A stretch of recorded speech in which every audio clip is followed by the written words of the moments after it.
Turabaramukije bakunzi mudukurikira ku isheni ya YouTube. Daniel Mugisha, je muvugana ni Daniel Mugisha. Mugiye gukurikira ikiganiro muzohora muronka imisi yose amateka ibikogwa n'ivyaranze abanyepolitike b'u Burundi muri kahise no muri kubu. Murahawe kazi. Tubasaba gukora subscribe ku ishene Daniel Mugisha. Mukole like, share, partage canke commentaire duterera ivyumviro vyanyu. Mu kiganiro amateka ibikorwa n'ivyaranze abanyapolitike b'u Burundi uno munsi tubayagira ivyerekeye umukenyezi wa mbere yagenywe kuba umushikuranganji wa mbere w'u Burundi. Uwamugenye kuba premier ministre yanditse ubwa mbere amateka mu Burundi.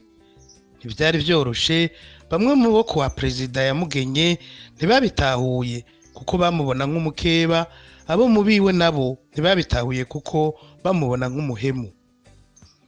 Ntiyigeze yitwa Prezida wa Republika, ariko umwanya yamaze abazwi ivy'igihugu cose usumba uwo yamaze abazwi vya leta gusa. Yarahamvye wamugenye, yahaye n'intawe wamusubiriye, yahuye n'ibihe bigoye cane.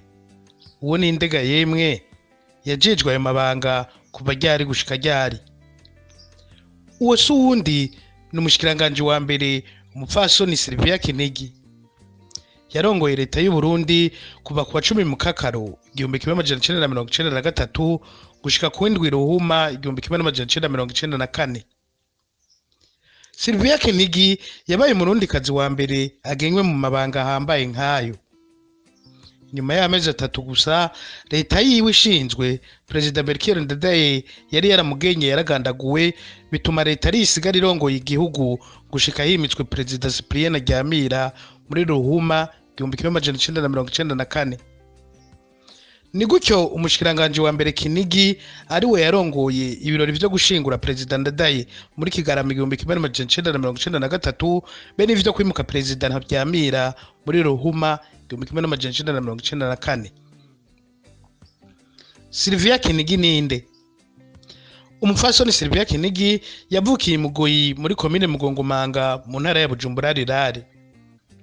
Yarangirije amashure mu gisata c'ubutunzi muri kaminuza y'u Burundi. Ni umuvyeyi w'abana batanu, akaba yarakoze mu bisata bitandukanye vya Leta.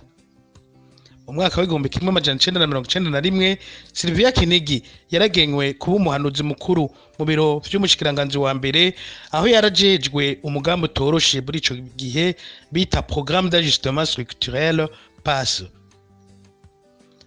Uwo mugambi wari wategetswe ni banki y'isi yose, ukaba waratumye haduka akajagari mu bihugu bitari bike. U Burundi bwarashoboye kutambuka neza. Mu vya politike, Sylvie Kinigi yari umunywanyi w'umugambwe w'iprona, umugambwe watsinzwe mu matora ya 1993. Amaze kurahira nk'umukuru w'igihugu wa mbere yitorewe n'abanyagihugu, Prezida Melchior Ndadaye yagenye umupfasoni Sylvie Kinigi mu mabanga y'umushikiranganje wa mbere. Iyo ngingo yaratangaje benshi. Mu ntara Prezida Sylvestre Ntibantunganya, umungendanyi wa Prezida Ndadaye, yigeze gutanga, yavuze ko iyo ngingo itakiriwe neza na bamwe mu ndongozi za Frodebu. Ntibatahuye ingene Prezida Ndadaye ahisemwe umukenyezi, umututsikazi, umuporona ngo bari warongora leta. Hari abamwinuba nk'umukeba aje kubatobera politike, abandi nabo bakabona ko aje kubatwara ikibanza gusa.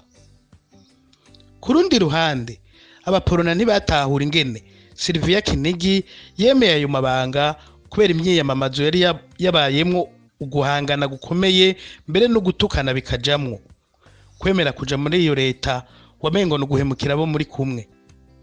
Prezida Ndadaye ntiyagarukiye ngaho, kuko muri leta yiwe 40% bari abatutsi, harimo kandi n'abashikiranganje b'abaporona batari baki, be n'abasirikare babiri. Biraboneka ko Prezida Ndadaye yarondera guhumuriza abatamutahura muri ico gihe.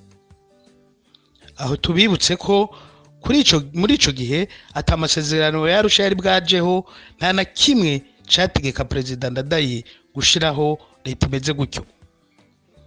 Igenwa rya Sylvie Kinigi ryari ritumbereye kandi guhumuriza ibanki y'isi yose Banque Mondiale ku bijanye na wa mugambi wa PASS.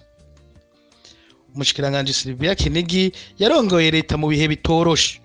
Umukuru w'igihugu yahavuye agandagurwa inyuma y'amezi 3 gusa. Umukuru w'inama nshingamateka yari kumusubirira nawe nyene yarishwe. Muri ico gihe ibwirizwa shingiro ryavuga ko umukuru w'igihugu aca asubirirwa na leta yose igaheza igatangura amatora byihuse. Ariko gutunganya amatora ntivyashoboka kubera igihugu caciye cinjira mu ntambara. Ibibazo byari byinshi cyane ku gatwe k'uyu mukenyezi. Icambere kwari ugusubiza leta ku kivi mu gihe abashikiranganji bose bari bafise ubwoba ko bashobora kwicwa. Umukuru w'igihugu yari yapfuye, umushikiranganji w'intwaro yo hagati mu gihugu yari yishwe, abashikiranganji bari banyegeye. Bamwe muri babura amatari b'intara bari bishwe, abandi banyegeye. Igisirikare nico cari cishwe abategetsi ntivyari byoroshe gusubira kucizera. Gahoro gahoro ibintu byarasubiye mu buryo. Leta irasubira ku mirimo, ubwicanyi buragabanuka. Mu gihugu hagati indiri z'abantu zari zapfuye, cyane cyane abatutsi n'abahutu b'abaporona. Sylvie Kinigi yari afise ingorane ku mpande zose, yava mu bwoko bugwiriyemwe abasirikare bari bishe umukuru w'igihugu, abatutsi nabo bamunamwe gukorera ababiciye ababo. Gusubira kugarukana icizere mu gihugu kwari nko kurondera umuzi w'ibuye. Amaze gusubiza leta ku kivi, ikorwa kwindi cihutirwa cari co gushingura umukuru w'igihugu n'abandi bategetsi. Bahavuye bashingirwa muri Kigarama 1993 hafi nyuma y'amezi 2 bishwe. Sylvie Kinigi na leta arongoye bamaze kubona ko amatora yandi adashoboka, batanguye ibiganiro hagati y'abanyepolitike kugira haboneke inzego zirongora igihugu. Amasezerano yavuye muri ivyo biganiro niyo yatumye Prezida Sylvestre Ntibantunganya atogwa n'inama nshingamateka arahira ku itariki 5 Ruhimi 1994. Hanyuma ashinga leta ihuriyemwe abanyapolitike bo ku mpande zose. Inyuma yahavuye muri leta, Umupfasoni Sylvie Kinigi yarakoze mu banki nkuru y'igihugu BRB, mu nyuma arahabaja gukorera ishiramwe mpuzamakungu ONU mu bihugu bitandukanye. Sylvie Kinigi ntakunze kuvugwa cyane mu mateka y'u Burundi, ariko n'umukenyezi adasanzwe yarongoye ivy'igihugu mu gihe kitoroshe.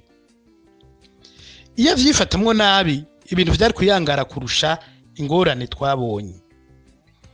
Ibinyamakuru bimwe byo hanze bimushira mu rutonde rw'abakuru b'ibihugu bahoze barongoye Burundi. Ivyo sivyo, ntiyigeze yitwa Prezida wa Republika, ariko amabanga yakoze yo yari ay'umukuru w'igihugu. Tworangiza tubamenyesha ko Sylvie Kinigi akiri muzima. Mbega iyi nkuru hari citwigishije? Woba wemera ko abakenyezi nabo bashoboye gutwara igihugu?